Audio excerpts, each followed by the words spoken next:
I'm doing my project on erosion and how to prevent it.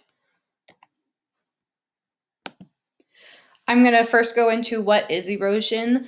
The definition of erosion is the action of surface processes that remove soil, rock, or dissolved material from location and transports it to another location.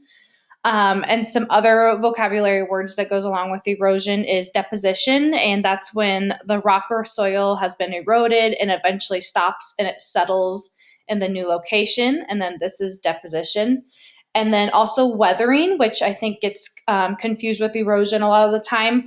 They're very similar. Weathering is just when rock is broken down, but it does not move. It just stays in the same location. And often weathering turns into erosion.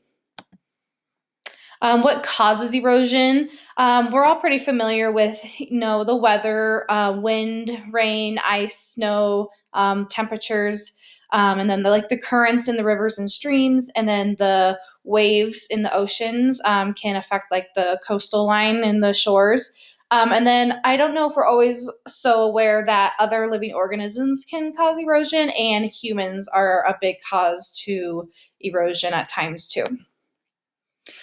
This is an example of water erosion and just showing the effects it can have. This is an example of wind erosion. I feel like we're not as familiar with what that looks like here in Iowa, but you can see that it's really weathered down away that rock, and it's pretty skinny there at the bottom. And then this is an example of erosion due to deforestation, which is caused by humans, and it causes a lot of changes in habitats and wildlife, and getting rid of that topsoil. This is stages of erosion, so you can just kind of see and follow along that this is an example of erosion caused by like a stream in the middle, and it just slowly starts to get bigger and bigger, and you can see the major effects that it can have on the land around it. How do we control erosion? Erosion control, it is a well-known thing for people in the industry of like horticulturists, environmentalists, and agriculturists. They know that vegetation is one way to control erosion by planting crops with deep roots.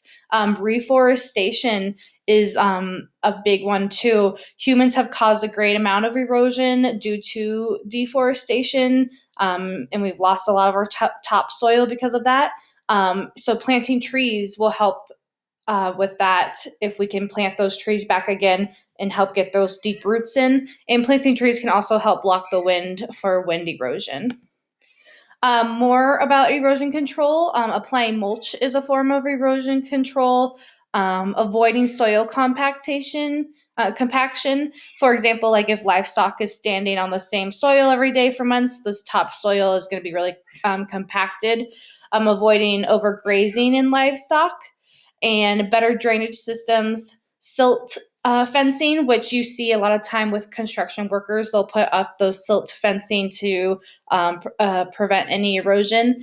And then some new ones I learned about was erosion control blankets and geotextiles. There's this company I found called Coir Green, and their whole purpose is to provide erosion control products to people like those horticulturists, the environmental engineers, and the agriculturists. And these are just some new things that I learned about. The erosion control blankets are sometimes called cocoa blankets, and they enhance vegetation growth. They give it a solid support for the roots to grow. And the geotextiles helps to separate and drain water to reduce erosion.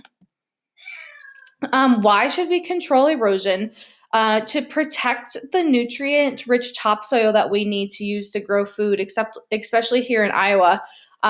Prevent soil runoff so it doesn't pollute the water, and prevent waterways from clogging up and then causing flooding, and to also help protect our wildlife habitats. And then I'm going to go into a demonstration.